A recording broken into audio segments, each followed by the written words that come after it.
Pumunta sa Valley of Death, Village of Death, Court of Death. Nais nila ang bricks. Ayaw nila ng stone. That's right. Kaya, pag nandito sa atin, ang naging naobserbahan ko sa pagpapatuloy natin, naging tester sa bawat kasama natin ang resurrection topic. Ano po ba? Naging malaking tester. Dahil, That's right. naging napakahirap lunukin. Amen?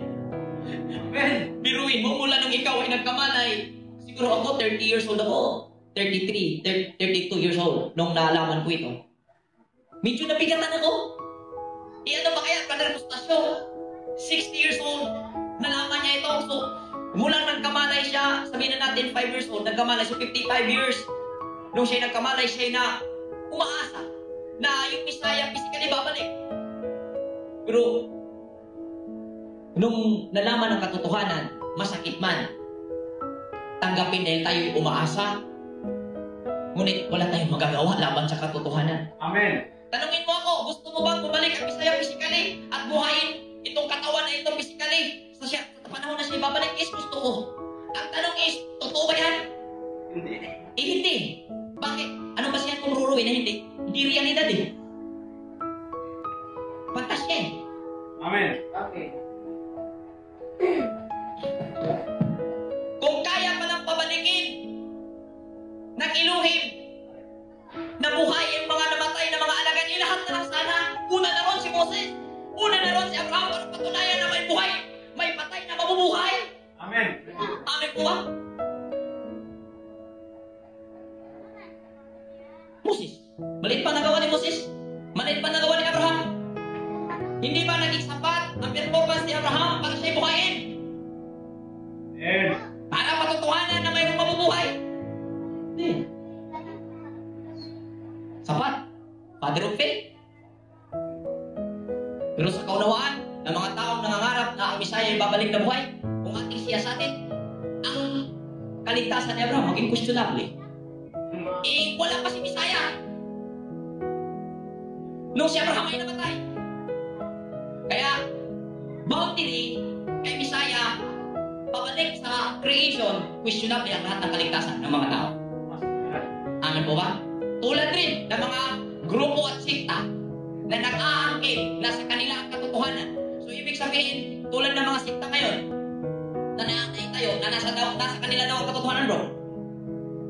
Ang tanong is, ito, nung hindi pa naitatag, ang mga sikta na yan, kumusta ang isyo ng kaligtasan sa mga tao nung wala pa kayo? Still lang yun. Ganyan po yung simple mathematics. 1 plus 1 yan eh. Amen? Amen. That's right. Binuang nga. Iyan ang dahilan kung bakit tinawag itong Babel. Dahil doon ay ginulo ni Yahweh ang wika ng buong lupa. At mula roon ay pinangalat sila ni Yahweh sa ibabaw ng buong lupa. Alket, Kara, Shema, Babel. Kisham, Babel, Balal, Yahawa, Safat, Kol Haaretz, Omisham, Hepet Sham, Yahawa, Alfine, Kol Haaretz. Kaya tinawag niya ang kanyang pangalan na Babel. Kaya tinawag niya ang kanyang pangalan na Babel. Ang tumawag na pangalan na Babel, hindi ang Yahweh, kundi ang kamalayan na ginawa ni Elohim na tao. Ibig sabihin, ang mismong nag-identify sa kanyang sarili, siya mismo ang tao. Anong ibig sabihin ng Babel? Confusion. Sa dihang mugoho ang imong pagkarebilde, kaya ka, supak ko ato kay galibog mugog ko. Amen? Supak ko ato sa una kay galibog mo ko. Sakto? Pag maglibog ka, puso ginasupak-supak. Pag ikaw ay nalito, talagang gagana ang pagkasupakiro mo. Yung physical at inangkin, na sila ay mga Israelita. Tapos, naguluhan tayo, Israelita, pero mula sa Yoktan. Paano naging Israelita ang mga Joktanites? Gawin natin physical, hindi. Napakalayo sa realidad at napakalayo sa makatarungan, napaka-analisa. Pero, nung nalito tayo, ay pirti sa natong yada, halalway, halayaw. Tinawag din natin yung mga sarili ng Israel. Pero ngayon, ang tawag natin sa ating sarili noon, Babel.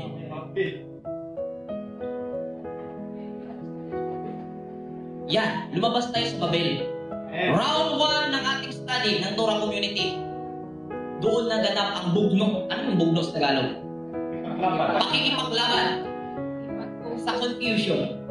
Yun yung process na ating nilalabanan. Round 1, round 2. Lumalaban tayo, nilalabanan natin ang confusion. Round 3, tuluyan na lumabas tayo sa Babel. At na-found out natin ang ating nativity. Amen po ha. Pero may mga gusto doon sa Libis.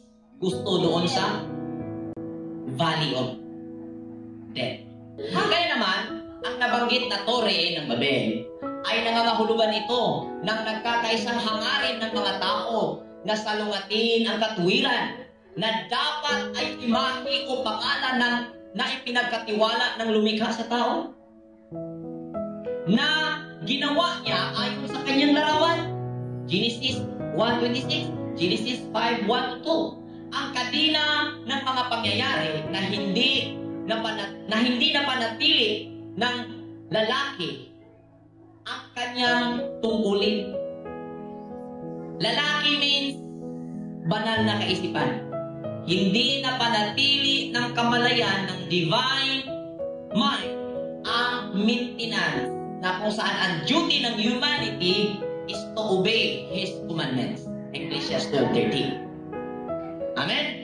Bilang isang steward na kung saan nakasulat sa Genesis chapter 2 verse 15, inilagay ang tao sa Eden para maging tagapangasiwa, steward, katiwala. Hindi niya na-maintain. Hinayaan niya na maging lasat, gubat, at maging magulo. Naging sanhi ng magkasanib na pagkilos ng paglaban upang maitatag ang rebellious. So, yan. English. Basahin natin. Conclusion na naman. Therefore, the Tower of Babel mentioned, it means the united desire of the people to oppose the righteousness that should be the image or the name entrusted by the Creator to man, which He made in His image. Genesis 1:26, 5:1-2. The chain of event that man did not maintain his duty.